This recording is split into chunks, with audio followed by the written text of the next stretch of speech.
lane swap scouting and didn't want to exchange summoners. Weighing those two is fairly difficult. It is nice to have the top laner burn their flash if you're going for a 2 versus 1, because then you really threaten the dive, but at the same time, roaming Alistar support with flash is also a strong tool, so I don't know here which one would be better, but Team Liquid spotted out by the ward. They'll be seen going bottom, 2 versus 2. Looks like we will see heads-up play most likely. Yeah, so last game, we did see the early game slightly favor Piglet, and Cloud9 was not putting the AD carry in a position to succeed. They definitely are this time around. Meteos gives him the smite. He takes the Gromp up for himself, so Meteos is probably not going to go with an early gank. He's going to hard farm it out with a route where he gets a bit lower on health in the jungle and then just goes back to buy. But he got a really, really good advantage for his bottom lane. They get to lane first. Didn't quite see if they got an extra minion worth of experience for getting there first, but Piglet and Xpecial did take those Krugs, so not really that far behind. Elimination, though, and Sneaky. Yeah, Cloud9 should still be in position to hit level 2 first. They should get it first. Yeah. Right. Will he go for the hook? He should. It's going to be on to Xpecial. The passive to come through does not. He gets out of that one safely. Piglet's able to trade back a little bit of damage. We also saw High taking a little bit of pressure in the mid lane from Phoenix with his bottom lane. Still great pressure from Lemon as he keeps him out of that farm range. Didn't lose too much as the wave will be getting to the turret for Piglet here. So definitely a different start to the game, at least for Sneaky. He's the one piercing light through the minions here and giving Xpecial and Piglet a hard time. Yeah, and again, calling back to what it costs Cloud9 to get that early level 2 for the bottom lane, it costs them early jungle pressure because Sejuani is a jungler who can... Speaking of early jungle pressure... No! You don't need to go that far to ward it! This could be a lot of trouble for Elimination. He's waiting for his hook so he could flash the wall for distance. Could be okay. Flash Pulverize could come into play now, but does not. Only level 2, he holds. Good pressure from Dominate there to get Lemon in. That's big. Piglet was just getting pushed into his turret. They have a little room to breathe now. How quickly the tables turn. Yeah, I feel like if Team Liquid really wanted to go for a kill and be in an aggressive mindset, we would be seeing those flashes from Xpecial, even just to trade or try and get in front of him to block the Nautilus hook. But the mindset they're in does seem substantially more defensive. They're a little bit worried of Meteos' presence because they didn't have knowledge that he would have done the late early jungle, and they are kind of playing this lane to farm it out. I feel like Xpecial has always been one of the more defensive supports. No matter what AD carry he's been with, he was with top 4 a very long time, and they were notorious for being extremely defensive, but I feel like a lot of that also came from Xpecial. And he definitely does have that better safe than sorry attitude. Yeah. Not quite like the double lift Afro combination where they're both looking for those aggressive plays. Well, we did hear Xpecial say that hole he had to fill with more shot calling, not as much initiation as he was on Team Solo Mid, so the tendency's still there on the cow, but he definitely plays it for the AD carries. And Lemon doesn't even have his shield broken, so not much exchange there. But again, what I was about to talk about was the jungle pressure sacrifice. Sejuani is a champion who can go for the 3-minute, 10-odd, 15-odd seconds gank if he wants to. There's a flash. She can go for that if they want to, and it is nice to apply that in the Hecarim versus Maokai lane where Hecarim does not have an escape early, but there was no chance of that because he gave away the Gromp experience to the bottom lane and had to go for the more hard farming route. We'll see if that does cost them top lane because Hecarim, fairly easy start here so far versus Maokai, even CS. I'm also wondering, Team Liquid had the deep wards to try and scout the lane swap, yet still ended up in this 2v2, which I do not think is to their advantage.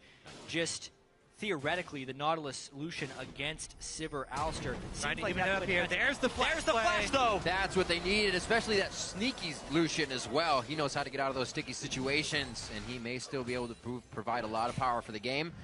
A failed attempt by Team Liquid bottom as they go for a second run there. They also both burned heals. I think the heal was burned from Piglet for the speed boost. So they actually go pretty much draw even on summoners as well. Now Meteos has made his way to the top lane, though. That's the pressure we were looking for. Maokai sets it up. Level 5s here. Doesn't look like anybody's going to be hitting 6. Yeah, Quas bumps Meteos as well on the Arctic Assault, but it looks like they have enough to freeze the horse, cut him down, start producing a little bit of... Wait a minute! Oh my god, he leveled as the minions were dying around him! Quas! And he gets first blood before he goes down. Whoa, and a dive bottom. This is Sneaky going down. That was the ignite that ticks through. That's the one hit as the tick still there. He's forced to flash as well as he drives his anchor into the back of Piglet. Now to high in the mid lane. Phoenix with not enough mana to chase and into the dark would be too much of a risk. Oh, come on, High. Everybody else is doing it. Yeah, everyone fought. What? Honestly, though, that was such a good play from Quas to go back into the minion line, spamming Q to get level 6. What a heads-up play from Quas. And Spirit of the Dread level damage 5 as well, healing him. The entire time. He goes, you know what? I'm out of here. Oh, I'm not getting away. Yep. Immediate decision. You can see how quickly he makes that decision. He auto-attacks the minion as well as going for the Q.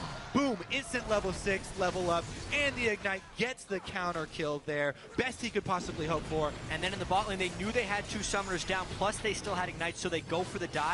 But because of that hook from Lemon Nation, Piglet takes that 1 extra turret shot, ruining basically what would have been a clean dive. Both supports ended up getting the kill. Yeah, but because Sneaky's so far ahead in CS at that point, he's the one coming back with a BF sword. Right. The drawback is no potions on top of it. He had to stick around a couple extra seconds in Fountain for the last couple scraps of gold, so he won't have sustain. The sustain advantage definitely going to be for Team Liquid, not only with the potions, but also because of the Alistar. Let's see if they can, really take advantage of that within trades, or if Sneaky will actually make use of the extra AD. Right now, though, Team Liquid objective focus. They have the Nunu dominate. Definitely one that likes to stack dragon buffs early on for the team. We'll see if they can keep it up. They do have the timer. Yeah, and with an Azir on the team, someone who's great at zone control. Getting the early dragons, because they can make the threat of more dragons such a huge team fight magnet, is very important for this Team Liquid match. You see in the top lane, Quas bullying balls pretty well. He's starting to chug his potions and try to get healthy once again. Second tier boots already finished from Quas, so home guards to follow next, and those plays to be made if Team Liquid can keep this up. Looking back at that bottom fight, it was a good thing Sneaky was up in CS to get that BF, because the assist also went to Piglet throughout the kills there. So each lane still staying pretty close in that sense. And we still see Team Liquid confident to make the plays. And Quas doing a damn good job here in the top lane. Balls can't offer too much, trying to go for a little bit of aggressive play and maybe change his mind and say, hey, my jungler's here, but Quas isn't buying it. He's doing a good job of threading in his auto attacks too. Watching his passive there, as soon as he got it up, threads 1 int for the heal. So comes away very well on that trade, even though Quas is the aggressor. But that's kind of the way that you play top lane Hecarim. Once you get to the point where you are able to purchase home guards, you can go for constant trades and then try and home guard back the lane very quickly. Right. Lemon with the aggressive exchanges on his newfound love, Nautilus. Always and often. This lane is going in the favor of Cloud9 pretty heavily. It's the swap of what we saw last game. This time Sneaky with the Lucian and Cloud9 with the early game strategy to get him going. Yeah, I really like the way that they're playing this. Because Sneaky didn't bring potions and he doesn't have sustain to this lane, they have Lemon tanking the damage. So he pops up his shield. He is the one to initiate. Sneaky's able to trade extra damage from the back line, but all of Team Liquid's answer is damage onto Nautilus, which is exactly where Cloud9 want them to focus it. So Sneaky not coming away any worse for wear. Uh-oh. Maybe he will. They know he's alone. Ooh, they get the summoner heal just because Xpecial closes into combo range. He does have flash available, but once again, the better safe than sorry play here for Xpecial. So we haven't even talked about that mid lane matchup, Riz. No. Hyde not necessarily out CSing Phoenix in any meaningful way. Literally getting not. this much farm, I think is a little bit dangerous. A lot of times you'd want to try and do that reliable gank mid lane, Sejuani, as well as the Lissandra trying to lock down, maybe try to kill him through the cleanse, but it's just not been in the cards with the pressure this bottom lane is demanding. And we also haven't seen the full power of that as well. Looking for the Blood Boil to go on to Phoenix later could really make the factor in these fights. So the bottom lane still go a bit aggressive, and mid lane starts to get a little bit of pressure finally for Meteos here. This could be the first attack on a Phoenix, but he's also running that cleanse, so it might be hard for them to get him. Meteos grabs the Raptor buff, goes in for the gank, but Dun, Phoenix dun. is carrying a ward, so... Yep.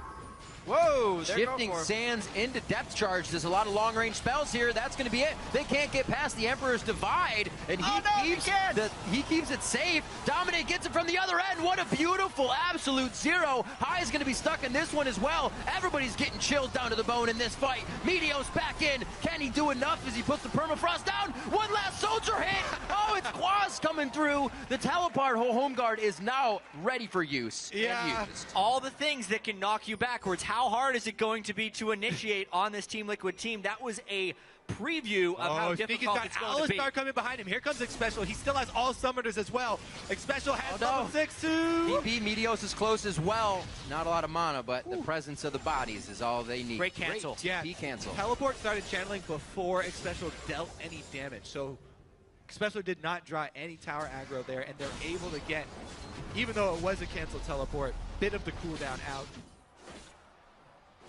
Just cutting trees down. Nothing big.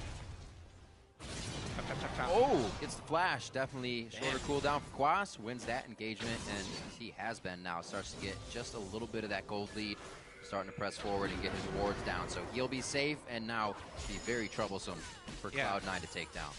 While the home guard teleport did look a little bit unnecessary to pick up that kill because it was only the last hit, they'd almost rather have the kill onto Quas. We keep talking about how snowbally Hecarim was last game. Never mind. Let's take a look at the zone control here from Team Liquid, because So the knockback on those soldiers goes a little bit beyond that animation. I thought he'd be getting in beneath the soldiers, basically, but he was still in range for them to push him back right there, which is why he couldn't get through. Lemon thought he had backup, so he flashed over the soldiers, but he was left on the wrong side of the shifting sands, and really good play there by Team Liquid to pick up a kill off of the overextension from Cloud9. Yeah, I'm a little bit confused by Balls' build order right now. It looks like maybe, as Quas is a god with that kill, it looks like maybe Balls is going for the Righteous Glory and Glacial Shroud in his item build because he's sitting on a Mana Crystal as well as having a Catalyst. But against a physical damage dealer this early on in the game, you have to wonder why he wouldn't just start with the Cloth Armor, unless he just accidentally completed the Catalyst when he had enough gold and it just ran out of base with an extra Mana Crystal. It affects that 1v1 matchup. He's not nearly as strong as he could be. Especially with the kills Quas is picking up. This is going to turn into the Quas. Oh! No cleanse. No cleanse indeed. Emperor's Divide still goes out. No, the tomb! No way! Shifting Sands! He gets out. No ignite. He's good to go. Wow. Even without cleanse. Phoenix was one of the few players that we were impressed with the early adopters of Azir. Early Azir play. And he definitely has not lost his ghost. No, he's quite at home right there. That was the guaranteed gank. Sejuani ult, Lissandra ult, no cleanse up, easy kill, right? But because he knocked Meteos back into the turret, he lowered the sustained damage. Meteos could not stay on that side of the Emperor's Divide to secure a kill because of the turret threat. And then when he jumped back over, Phoenix just played that so perfectly. Yeah, both ults from Phoenix have been really strong. Well, once again, we see the kills for Cloud9 kind of walking away with slivers of health, just like last time, and maybe they may start going a little too hard for these kills once again, putting themselves in scary spots right now. It's so this bottom difficult to work around that. Phoenix, he's continually drawing the line in the sand, and Cloud9 choosing the wrong side to stand on. Yeah, literally. All right, Lemon continuing to look aggressive though. That bottom lane is really equalized too. That was a near 20 CS advantage for Sneaky earlier on in the game. Again, Sneaky picks up an early Avarice Blade, and lo and behold, Piglet's gone for damage, and they can start pushing that lane in fairly well. New Dragon Train right here off screen. They're about to start it up again. Yep. They already called Quas down because he doesn't have teleport either. So the Dragon Train continues to choose for Team Liquid. There's number 2. So Cloud9 really hasn't even looked at this game. Yeah, and we have to start wondering in Cloud9's head, are they entering desperation mode once again? We need to kind of look at the way these team comps are going to be reacting in the mid lane, because, Kobe, you wanted to jump to those mid-game team fights at the start of the game. Well, right now, Team Liquid is in a winning position. They're the ones jumping to the team fights, Yeah, they're going to be forcing Cloud9 into them at a certain point, and I don't know if Cloud9's ready to do that. Well, they're starting to lose map control. Whenever you start to see the ward line initially creep up into Cloud9 territory, it's a very good sign for Team Liquid. They've got the workings of the deep wards there, slowly moving them up, a couple on the blue side for the Dragon. They've got the Dragon objective down, top lane turret's already down, Quas just goes and puts a deep ward on the other side. So Team Liquid already starting to take their small advantage, slowly work it in so that they can see where Cloud9 start their next strategic moves and dominate on the Nunu, going to supplement Quas's ward with that Sightstone that he's got. Yeah. Goes in for an invade and he'll drop some extra wards. Now they do lose out pressure on bottom because they're going for this play up top with the red steel, and Cloud9 trying to punish them, get some tower damage. And one of the big differences between last game and this game is how much more reliable Cloud9's pick is. If they do find a catch on some point in the map, they should be able to punish. Because they do need to punish this at some point. Top lane focus, game's about how many catches they can get and how often they can kill Phoenix. Nunu's still up there. They were just counter jungling. I'm guessing this is going to be fights across the map, gentlemen. As soon as they see this happening up here, we may see something in the bottom lane. Balls back and forth. Got Could flashed keep himself also alive for a little bit longer here. That's good. Will the pressure from Cloud9 be able to take the bottom turret? Maybe some Surge and gold for now, them. diving this combo is actually fairly difficult. With the All-Star ultimate and the spell shield, not getting a lot done here. And let's see if they decide to go for it anyway, though. Meteos jumps right in. They've been here for quite a while. They finally ring the doorbell and enter. Piglet could be going down. He flashes. A point-blank hook chooses the right direction, and they're just going to get it special.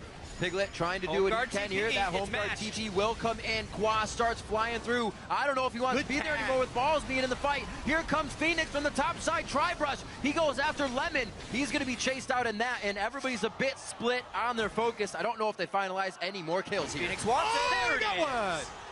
Doesn't even have to flash on Azir, considering the investment for that dive.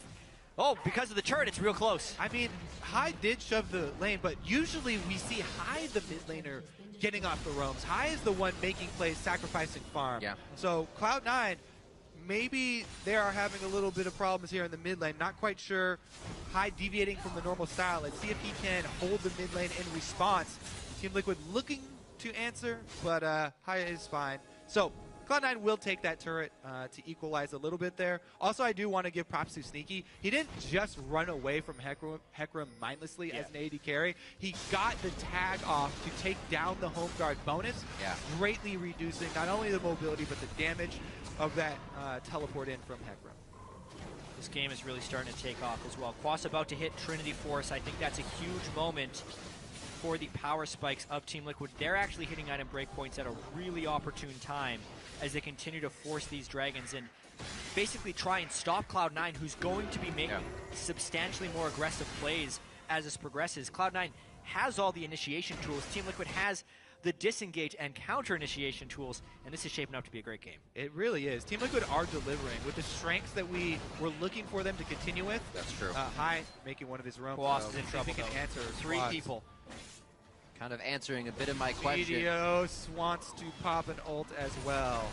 They just have so much. I think Quas is probably dead at this point. Yeah. He still goes in. He's going to ulti out on that one. Missed the ulti. Not dead. They still have a lot of crowd control into this turret and a lot of beef to take turret shots. They're going to be able to get out of this one safely. Yeah. More turrets down here for Cloud9 as they start to grab a bit of a lead. Still down in gold, though. It's all about how Team Liquid responds to that. At that point in the game, Quas was a little bit too far up in the turret because the rest of the map did not have pressure, so Cloud9 was free to send 3 up there without being punished. Bottom wave was pushed by Piglet. It barely reaches the turret, though. Sneaky not going to lose out very much. Now, yeah, one of the strengths I was about to bring up that we were talking about for Team Liquid before this was the ability of Phoenix to bring out many different champions and keep Cloud9 guessing. Yep. The Urgot, the Vladimir, drawing bans, yet still a huge presence. His Azir, Yeah, his Azir is going to be helping to start fights with Especial here. And that turret behind them doesn't really allow Cloud9 to go hard even if they wanted to, because Liquid has a place to go safe. Yeah. And as we have a pause come in, talking to your Azir point, Kobe, it seems like his Azir may be an even larger presence than some of those other things. Up 60 CS to high, as well as having the roam kill. Plus, he was the recipient of a lot of pressure as well. He dealt with the pressure. Meteos visited mid several times, wasn't able to get anything done. They turned around a gank even. Yeah. Just all around, Phoenix in playoffs, way better than Phoenix regular season. Yeah. So Phoenix one of in those playoffs guys equals Scrim Phoenix, apparently. He's really showing up under pressure, which is, not something that you always expect from these guys, moving across regions. He has had experience before, though, so he's not one of the newbies. Nope. Definitely giving Cloud9 a hard time. Everybody here is from Team Liquid. Quas able to get himself out and just hitting level 6. First blood for himself in the top lane.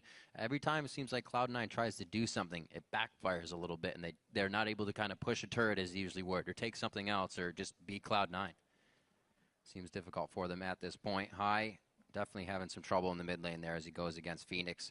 And how do they consider this if teams that they haven't, or I'm sorry, champions that they haven't played against recently keep coming to these games? Do they stick with their bans, or do they just try their own thing? Does Cloud9 pull out all the stops? It's going to be something they have to react to as the series progresses. But in this moment, Cloud9 needs to focus on what they do in this game. Yeah. I mean, we can see in the gold lead right now, High down 1,000 gold. Sneaky up 400 gold, but Ball's also down 1,000 gold. There's a lot of really strong players on Team Liquid right now, and this is a team comp with Piglet in a more supportive role.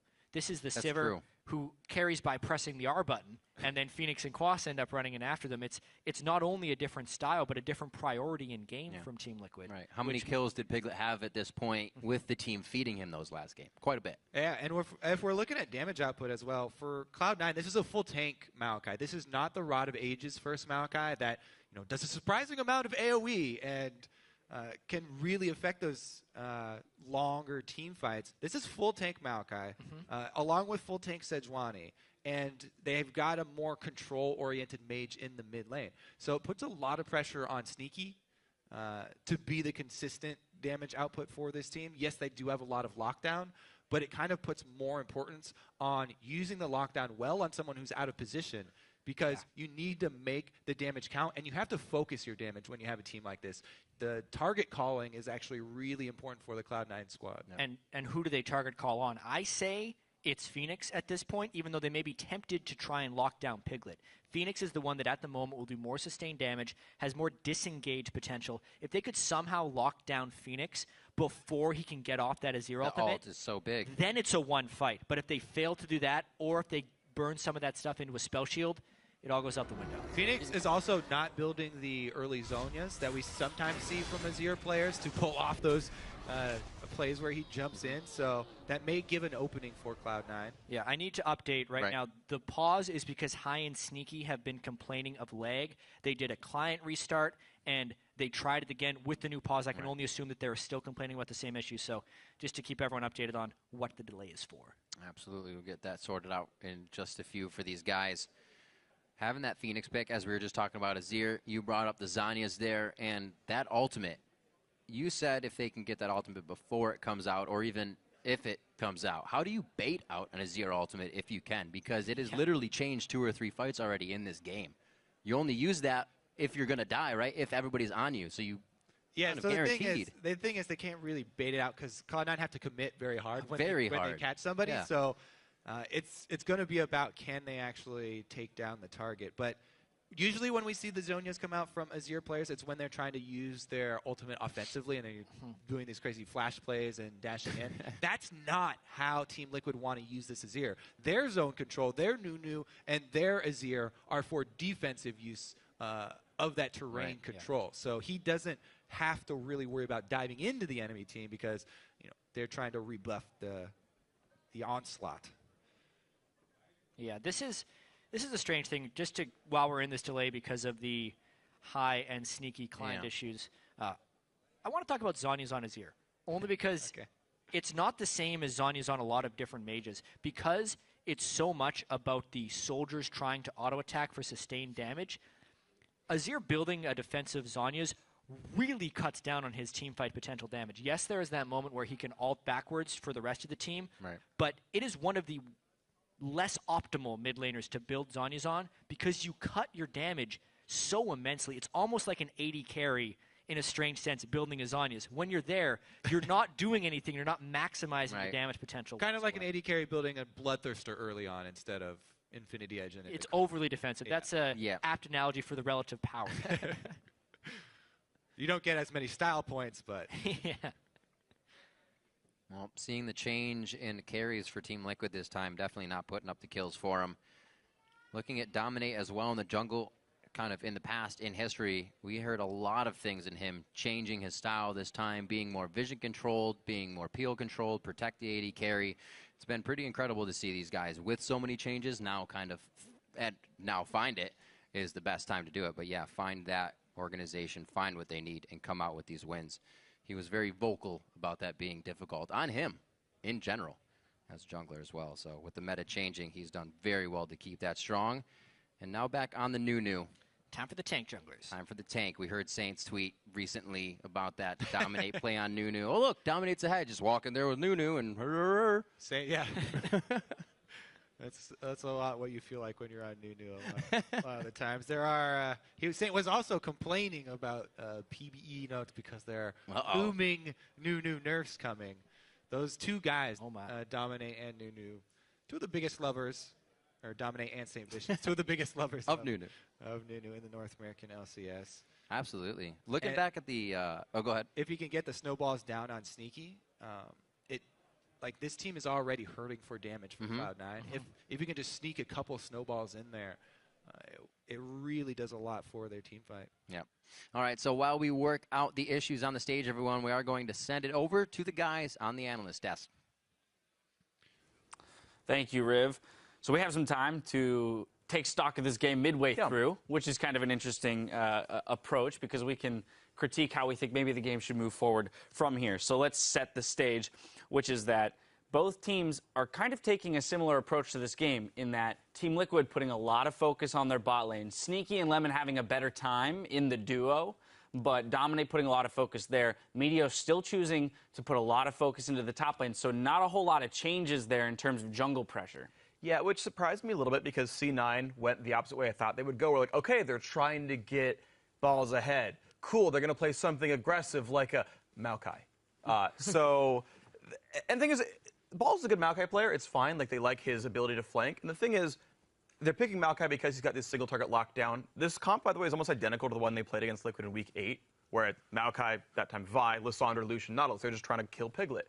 And you can see that CC chain does work, so I understand the reason they're picking the champion for the comp. But as far as the interactions of the teams, I'm just still not quite sold.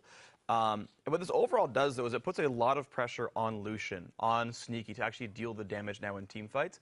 Because it feels like that single target lockdown, that single target burst that C9 is going for with this comp, doesn't have a good target. You've got Azonius Azir, and you've got Sivir, and you've got Alistar to bodyguard here. And there's so much zone control that, like, you actually got 2 DPS champions on Liquid that can kind of deal with all this, and then, you know, re-engage and actually have DPS. Right, so their sustained damage actually takes a bit of a hit if they can't burst somebody out with this, with the Lissandra, as you mentioned. And then Lucian being a spellcaster ADC that generally has a fair amount of burst coming out at the beginning of a fight. Sejuani being their really sustained damage, and Lissandra, if she has enough cooldown, right? I mean, Lucian still is pretty good as far as total damage output. Like, I feel like Lucian's like, if Graves is here, Lucian's over here, where, like, yes, you have some burst, but, like, it's fine to have Lucian be, like, your carry, AD carry. It's not a Kog'Maw, but it's not crap. But again, I think they need a second damage source somewhere, and it doesn't seem like there's really anyone here on the comp for that. I want to jump in on the top pick that you mentioned, 4C9 being Maokai, Zion, Maokai into Hecarim. They saw the Hecarim get picked up. You would have thought maybe they'd pick something a little bit more punishing for that 1v1 matchup when someone picks up Hecarim. Yeah, I mean, he could have even, like, if they wanted to run that tank, they could have went for, like, the Scion, who, you know, you saw Quas do the same thing last game. Even though, like, Ball's got that early advantage, he was still winning lane, he was getting ahead. Like, he got down a lot of CS later on, but he still had that pressure with, like, without any jungle help. And this game, again, you saw Team Liquid, Nunu's bottom lane, constantly, like, Sneaky is up 20 CS at, like, 6 minutes, and he's freezing.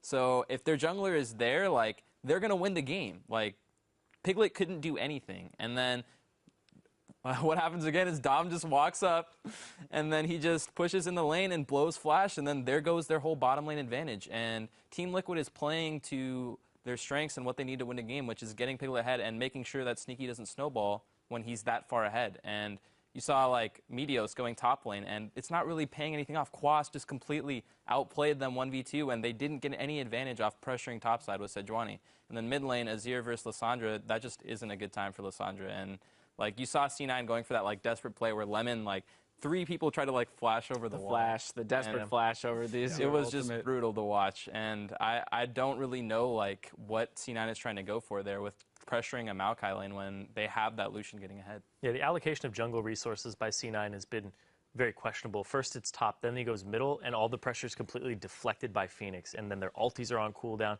They're blowing summoner spells to get him, and he's really, like I said, he's deflecting it. So all the pressure is gone, and it gives away so much because then they know where the jungler is, and then Dom's free to move around the map and do whatever he wants. All right, I got to interrupt you there because we've got the technical difficulties solved. The team's all ready to head back into the game, so let's send it back over to our casters for the call.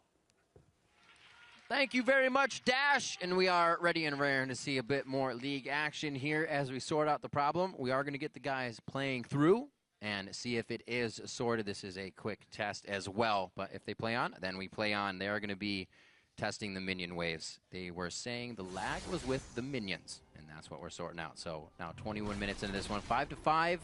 Really, as we've been saying, no lead really to either side. Turrets have gone to Team Liquid right now, so if they can get the wards forward, they pressure that, that's where we're going to be bringing it from. An interesting thing to have to adapt to is these mid-game pauses in the middle of these long series as well. That's a really good point. Both these guys pretty experienced in the LCS though, so no major changes. They also don't get to discuss strategy during these long pauses, so immediately Cloud9 trying to get a dragon. This is the fight Team Liquid might want, but Team Liquid does not have the zone control right now, so it's hard for them to initiate. Dominate has, doesn't go for it. Great dragon right there by Cloud9. Let's see what they gave up mid-positioning, though. Can they get back to defend this turret? Cloud9 forced around the outside. Team Liquid is a zone control team, so they need to find the spot where they can set up shop. But Cloud9 made it all the way around before Team Liquid could pressure that turret. Brilliant rotations there by Cloud9. See if they have the pressure here for the turret. They do not. Cloud9 with a good amount of wave clear, and they pick up dragon number 3, something Liquid went all the way to 5 last game without even any contest. So definitely a change of pace here for Cloud9, but still down about 1,000, actually 2,000 gold here as Team Liquid continues to push the waves. Cloud9 just got away with highway robbery right there. Clean take of the dragon. Liquid had immense vision control all over everything leading up to the dragon as well. But Cloud9 in position first, burn it down, and get back to defend mid. Really crisp play. That's the type of stuff that we're used to seeing from Cloud9. Maybe they're starting to pull it together. It'll be tough. Team Liquid has been organizing well, but if Cloud9 can layer that CC, get those point and clicks down we were talking about, Liquid will not have a chance to react to these fights. Break points around as we have that Triforce for Quas finished a bit ago. Nothing else on top of that just yet. See, the Frozen Heart and the Glacial Shroud was built by Balls and Meteos. Balls finally got that Mana Crystal into something else, and they're starting that cooldown, so these fights hopefully go their way a little bit as they get to their items. Remember, too, that a lot of the extra gold lead here is coming from turret destruction. Cloud9, if they can find that pick, if they can pile on somebody, get a numbers advantage, blow up Team Liquid, they could chain a lead into a lot of extra gold by taking down another outer turret or two. So there is possibility for sort of a bigger comeback swing for Cloud9 if they can catch somebody out of position. But right now, Ball's just trying to hold on to the bottom lane there. He does have teleport available. And it becomes very difficult to set up a wave control move. Team Liquid actually initiating onto Cloud9 right now. They get the teleport out. Especial still has ult. Trying that just out of brute force. He knew the team was behind him, but Cloud9 is able to collapse way faster. The choke point is not allowing Liquid to get over to Especial. He goes down, flying into the fight. Hyde throws down the ultimate. He's now the focus. Zanyas is on. The focus is him when he comes out. Quas is able to cut him down as he comes through with the onslaught of shadows. They're still going. Now in sneaky. Quas is gigantic right now with Piglet still on the back line. Meteos in between two. Almost gets Piglet. The true damage burn. He stays alive as he gets some more minions. He steals the house back, and Quas is able to swing it and take the fight for the team as Piglet gets the safety. Right, what a bloodbath They get a tower there. after that as well. Yeah, Team Liquid's going to try and push this turret, I think, with the Sivir very low on Piglet. Going for a blue steal. Strange start to that fight for sure, with X Special basically walking in there and tanking. It gave Cloud9 a lot of opportunity, but because the fight was so extended, eventually that sustained damage of Team Liquid started to pull through. That was a very close to being the Cloud9 fight they needed. Also, take a look at how tanky X Special is coming from a support role.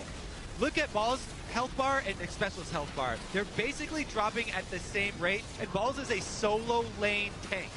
High was doing a great job zoning over the side here. This time he waits a little bit longer with the Lysandre in so he doesn't get knocked off by the Emperor's Divide. Yeah, effectively a useless Azir ult in this situation. That was actually really good play, Lysandre play from High. And we're going again.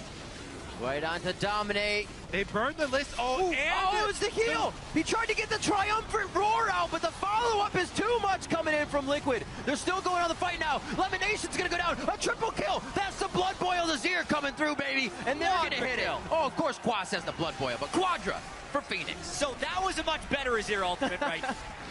Redo on the fight. Use the Azir ult properly. Huge kill there by Phoenix. Also, literally, Cloud9 used all of their Heart C on Nunu.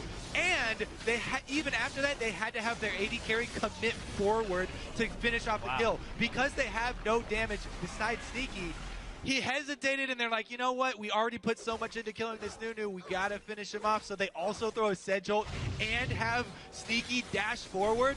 Yeah. That is everything for a Nunu kill, and they have nothing left. They think they have the catch. Look, there's only 3 people from Team Liquid here. Sivir and Hecarim are gone. It's close to being a 3v5.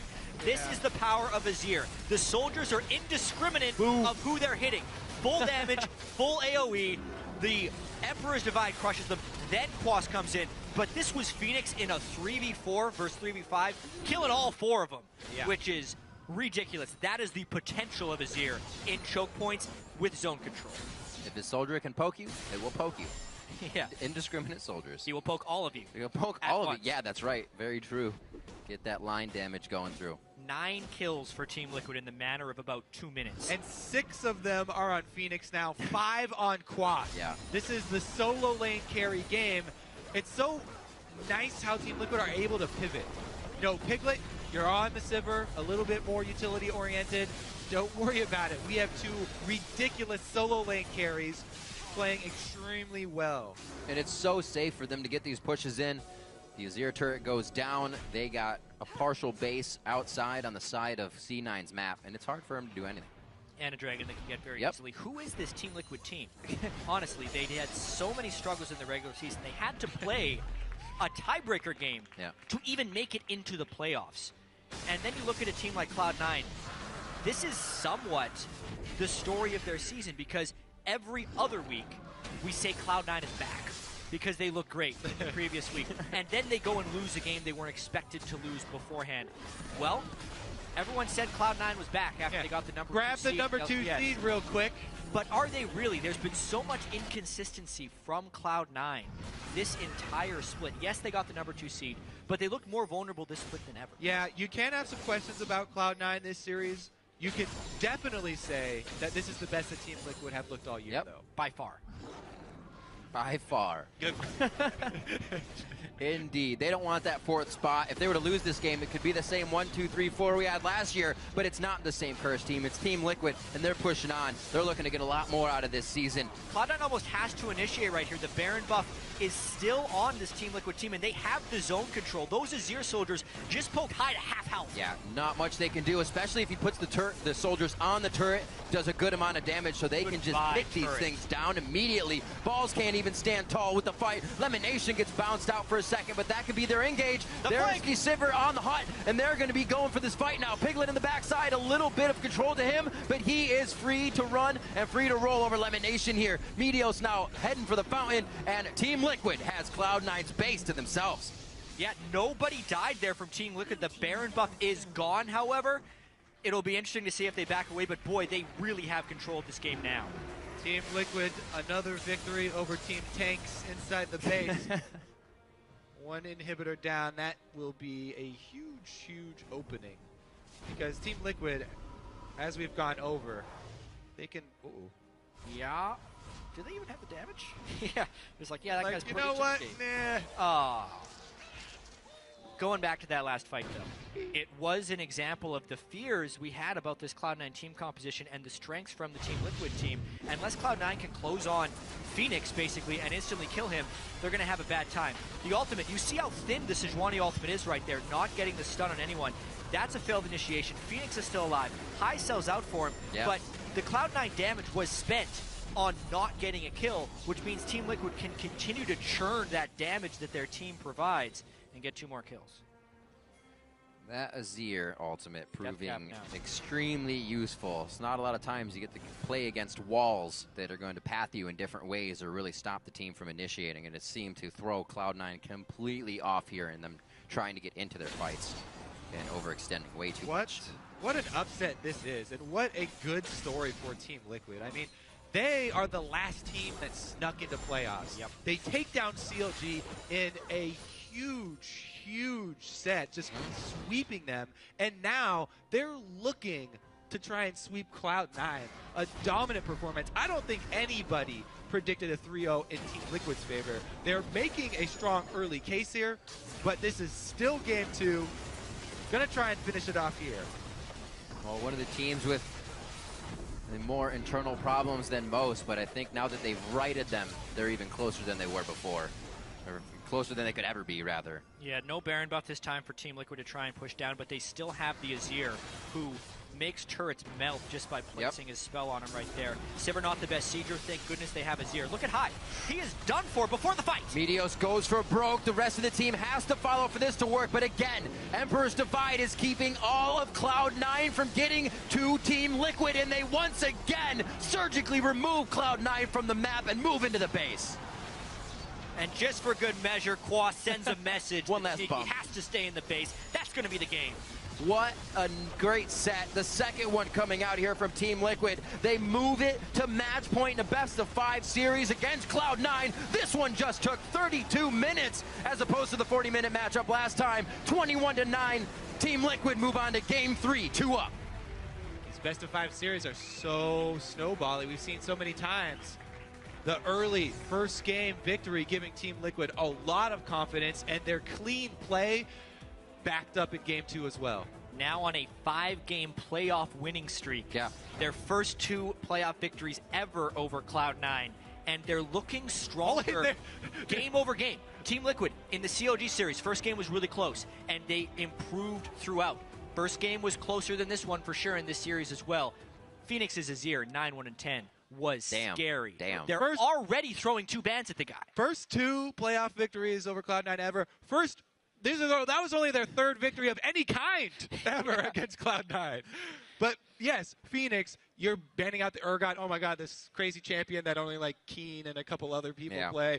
We don't want to deal with that. The Vladimir, which has been huge in the North American playoffs. Yeah. I feel like there was a scrim partner, like one of the scrim sections.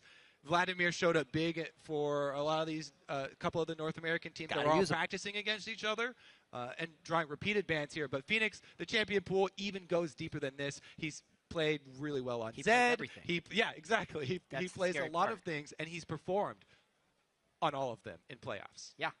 It's one thing you can't do to Team Liquid is take their champions. You can take things they play, but they play so much more, and it's not even going to stop them because you can get Quas with that variance as well as Phoenix. And now Piglet, not again, but we see him now kind of take a backseat in the game, and they still did amazing. That was the thing about when Team Liquid had this horrible record with Piglet. The rest of their team were the guys that weren't really performing when Piglet was playing. This is kind of the first game where Piglet has taken a backseat to the other guys, and the other guys have performed well. Right. All the questions and things that Team Liquid needed to prove to the world, they are proving in these playoffs. They can play a variety of styles. They can farm with Piglet. Phoenix, hey, he's actually good. That's not something that it looked like during the entire regular season, but he looks amazing so far in these playoffs. It makes the Game 3 strategizing immensely difficult for Cloud9 because they've been beaten with 2 different team comps and different team focuses. And Phoenix, this is a guy he used to play top lane. He's such a dynamic player. Yeah. I feel like he has a lot of depth to him. Well, we'll see what they can do as we move on. To give us some more insight into Team Liquid's 2-0 start to the series, let's check in with our guys on the analyst desk. Thank you, gentlemen. 2-0 for Liquid. Now you're both wrong. Yep. You didn't even make a prediction. I know I didn't. That's the beauty of being the host. I know. You don't have to make a prediction. What's your prediction for the series? We'll get you in. You can even, after the first. Now I get to get in? Yeah, go ahead. 3-0 for Team Liquid. Oh, wow. What a prophet. This guy is amazing. I can still be wrong. Yeah. Right? So who Yeah, knows? but- Anyway, okay. I want to talk about Phoenix, and Kobe was hitting on Phoenix there right at the end because, we've talked about Piglet being a big carry there and Quas with the outplay in the top lane playing solidly. And Zyrene, I know you're a big fan of Phoenix and the way he stepped up here in playoffs and what he does for his team. Yeah, it's not just the in-game stuff. It's Champion Select 2. They're throwing 2 bans at him already, and he has more in the champion pool. He picks things up so quickly, and he's so good at them right off the bat. And this is an old champion of his that he was playing. I mean, his name's Phoenix, for crying out loud. He's going to play the Azir. He's going to play the Bird champion. Like, he loves that champion. And the fact that he's having such great team fight play in choke points with the Azir ultimate is just beautiful to watch. So he is somebody that I'm focused on in this game and have been this entire set because up against high, he's 70 CS up in the late game. He's dodging these ganks, deflecting it, and causing pressure. So Phoenix is a huge point of strength here. He got player of the series in the CLG match, too. Yeah. So he is somebody that you cannot leave unchecked. Oh, no, I absolutely agree with you here, Aiden. And you talked about it at the very, very, very beginning of the series, the beginning of the day, saying like Phoenix versus High is a really important match because Phoenix is on point right now. He's probably going to win. And they give Phoenix a carry mid laner, something he can crush team fights with. And what's amazing to me here is, first of all, he's in the playoffs, facing the second-seeded team in North America, right? Pressure is on. And Azir is worse than he was back when Phoenix was playing him back in the day, and yet his old Azir scoreline is like, 5-3-13, okay, 6-7-4, kind of bad. And here he's running a 19 KDA Azir game. Like, here, what more evidence do you need that Phoenix is showing up so hard in the playoffs? And it's been really fun to watch him play. Yeah, Zion, we talk about the depth of his champion pool. And Azir, the Vladimir and the Urgot were banned out both games by C9. A possible Azir ban coming through here because I don't think you want to deal with what you just had to go through. What is the advantage of having a player like Phoenix on your team that can stretch the champion pool so much that he's allowing you to get the champions you want on your other laners? Well, I just feel like Phoenix is getting exactly what he wants to play. He's getting his best champions. I feel like Azir is probably like one of, if not his best champion. And I feel like Team Liquid just got like the way better like draft in terms of team comp. Like they have Lissandra coming in, they have Sejuani coming in, they have Nautilus like coming in and Maokai, and they can just kite back on Nunu ulti, on Azir like Emperor's Divide, and they have the Sivir ulti for all the movement speed. And they can just focus these people coming in. You see them spending like 10 seconds killing like Alistar and the other like tanks, and they just can't even do anything in these team fights. Yeah, I want to jump over to Cloud9. Yeah.